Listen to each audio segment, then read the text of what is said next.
السلام عليكم ورحمة الله وبركاته. الحمد لله رب العالمين، والصلاة والسلام على نبي الهدى وإمام المتقين سيدنا محمد بن عبد الله الأمي الأمين. وأشهد أن لا إله إلا الله وحده لا شريك له، وأشهد أن محمدا عبده ورسوله. أما بعد، فهذه هي المحاضرة الأولى من شرحنا الصوتي على كتاب النحو التطبيقي. أسأل الله تبارك وتعالى أن يرزقنا الإخلاص والقبول، وأن يعلمنا وأن ينفعنا وأن ينفع بنا.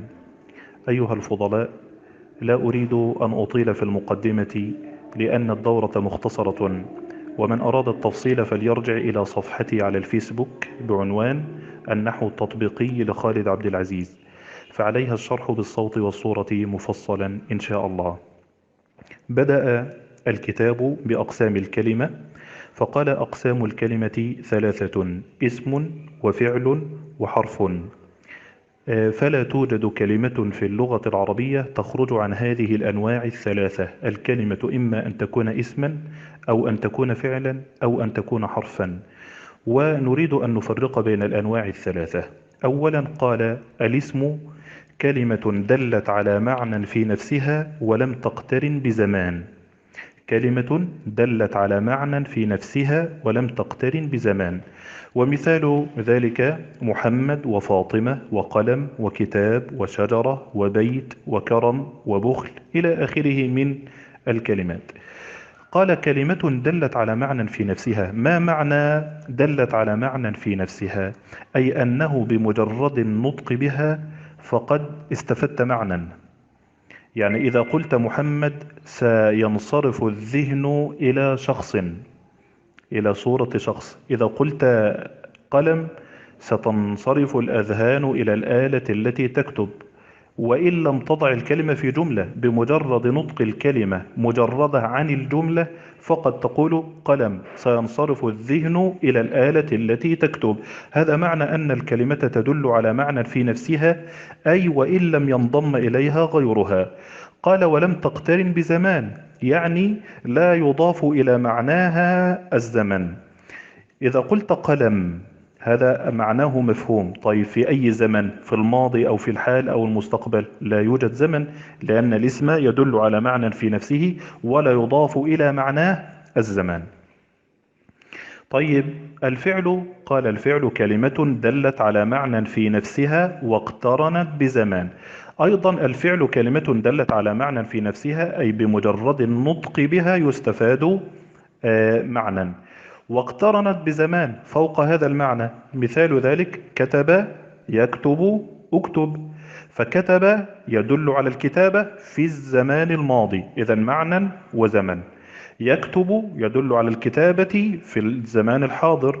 اكتب يدل على الكتابة في الزمان المستقبل. هذا هو الفعل. طيب الحرف، قال: الحرف كلمة دلت على معنى في غيرها. وهذا هو الفرق بين الحرف والاسم والفعل. الاسم والفعل كل منهما كلمة دلت على معنى في نفسها، أي بمجرد النطق بها حتى ولو كانت في غير تركيب يستفاد معنى. طيب الحرف لا يفهم معناه إطلاقا إلا إن كان في تركيب. مثال ذلك: ما معنى من؟ معنى من معزول عن الجملة. أقول هي يوجد لها معنى ولكن معناها ليس ظاهرا، فلا بد أن تضعها في تركيب حتى أفهم معناها. طيب إذا قلت لك في قوله تعالى: سبحان الذي أسرى بعبده ليلا من المسجد الحرام إلى المسجد الأقصى. ما معنى من هنا؟ معناها هنا الابتداء، ابتداء الغاية. البداية كانت من المسجد الحرام. وكقولك: ذهبت من البيت إلى السوق، فبداية الذهاب البيت والنهاية السوق، فمعنى من هنا الابتداء. طيب في قوله تعالى: ومن الناس من يعبد الله على حرف. من هنا ما معناها؟ معناها التبعيض، أي هي بمعنى بعض، أي بعض الناس يعبدون الله على حرف.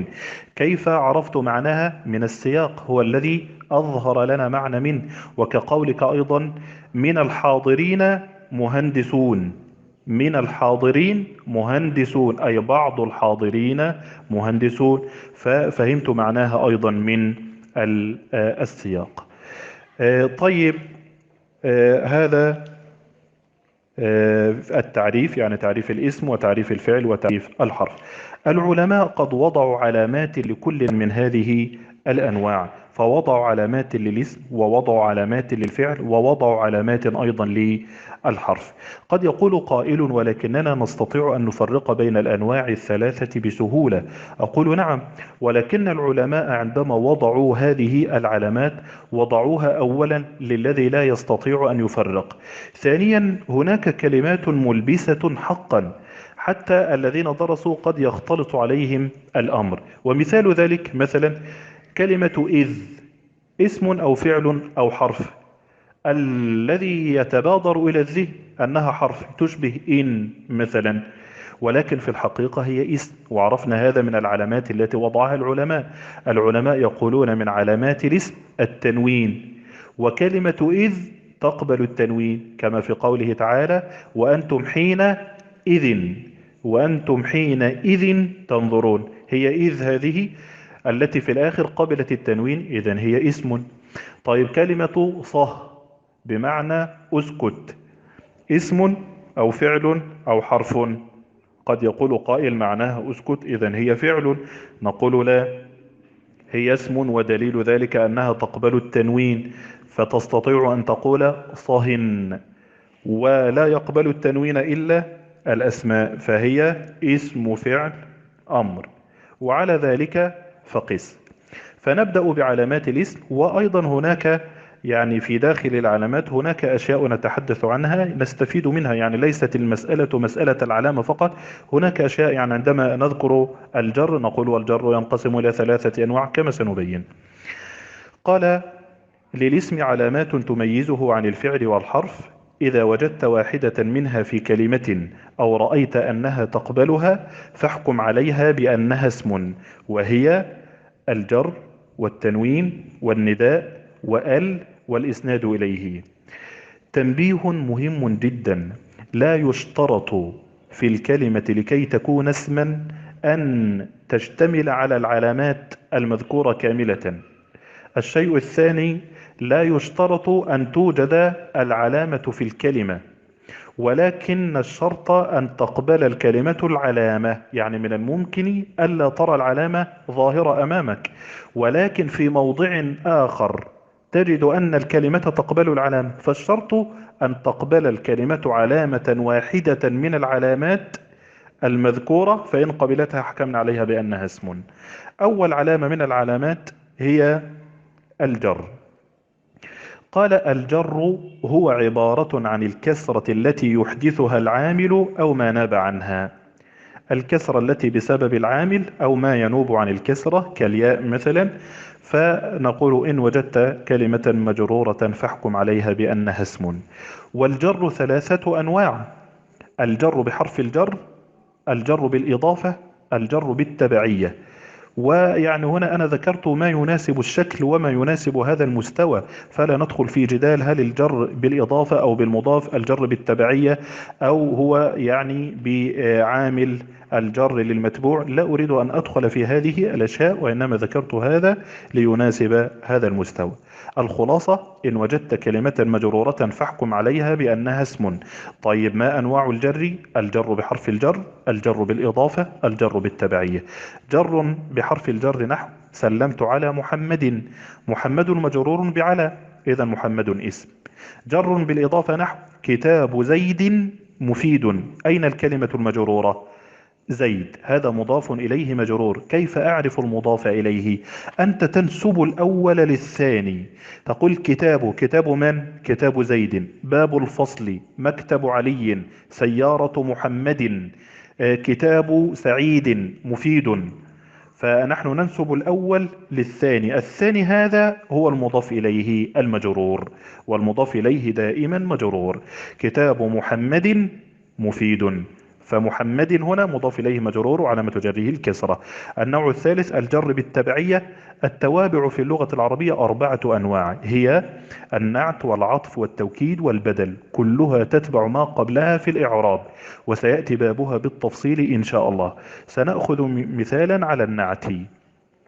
مررت بمحمد الكريم. محمد اسم مجرور بالباء. طيب الكريم نعت للمجرور فهو مجرور أيضا، إذا يتبعه في الإعراب.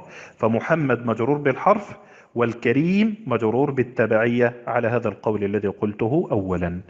وقد اجتمعت أنواع الجر الثلاثة التي هي جر بالحرف وبالإضافة وبالتبعية في بسم الله الرحمن الرحيم.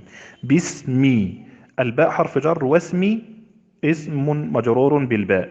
بسم الله، الله لفظ الجلالة مجرور بالإضافة وعلامة جره الكسرة. الرحمن صفة لله مجرورة، إذا مجرورة بالتبعية وعلامة جرها الكسرة. الرحيم صفة ثانية. هذا هو الجر باختصار شديد. والخلاصة إذا وجدت كلمة مجرورة أو تقبل الجر فاحكم عليها بأنها اسم. العلامة الثانية هي التنوين. والتنوين هو نون ساكنة تتبع آخر الاسم لفظا وتفارقه خطا. لماذا؟ للاستغناء عنها بتكرار الشكلة عند الضبط بالقلم. طيب التنوين يكون بالضم ويكون بالفتح ويكون بالكسر، كما في آخر كلمة رجل من هذه الآيات: وجاء رجل، أتقتلون رجلا، أوحينا إلى رجل. الأول تنوين بالضم، الثاني تنوين بالفتح، الثالث تنوين بالكسر. فكل كلمة تقبل التنوين اسم، نحو كتاب كتاب، مسلمات صهن حينئذ. هذه الكلمات كلها أسماء، والدليل على ذلك أنها قبلت التنوين. المتخصصون سيعرفون لماذا مثلت أنا بهذه الأمثلة خاصة.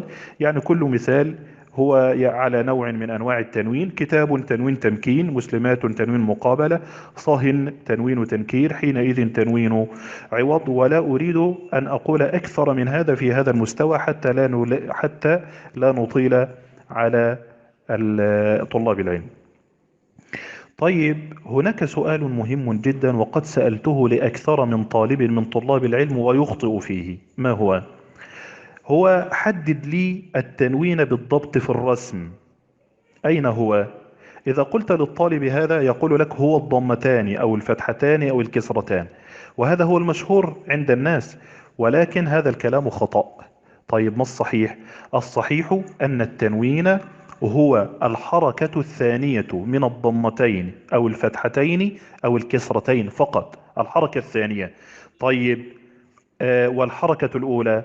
الحركة الأولى قد تكون حركة إعراب أو حركة بناء أو غير ذلك. يعني مثلا محمد، الضمة الأولى ضمة إعراب والضمة الثانية هي التنوين. محمدا، الفتحة الأولى فتحة إعراب والثانية هي التنوين. محمد، الكسرة الأولى كسرة إعراب والكسرة الثانية هي التنوين. طيب ومما يدل على ذلك أن الممنوع من الصرف، الممنوع من الصرف يعني الممنوع من التنوين، لا يدخله تنوين. الممنوع من الصرف فيه حركة واحدة أو حركتان؟ فيه حركة واحدة. طيب الحركة الثانية التي هي التنوين، التنوين يعني محذوف، إذا نحن حذفنا حركة واحدة وما حذفنا الحركتين. ولو كان التنوين حركتين لحذفناهما معا. إذا التنوين هو الحركة الثانية، أما الحركة الأولى فهي حركة إعراب كما في مثلا محمد، أو حركة بناء كما في سيبويهن، أو في غير ذلك كما في كلمة قاد وفتى وهدى إلى آخره. ويعني هذا هو نهاية الجزء الأول من المحاضرة. عذرا يعني المحاضرة ستقسم على أجزاء لأن يعني هناك إشكال في الواتس. فهذا هو الجزء الأول، يتبعه الجزء الثاني إن شاء الله.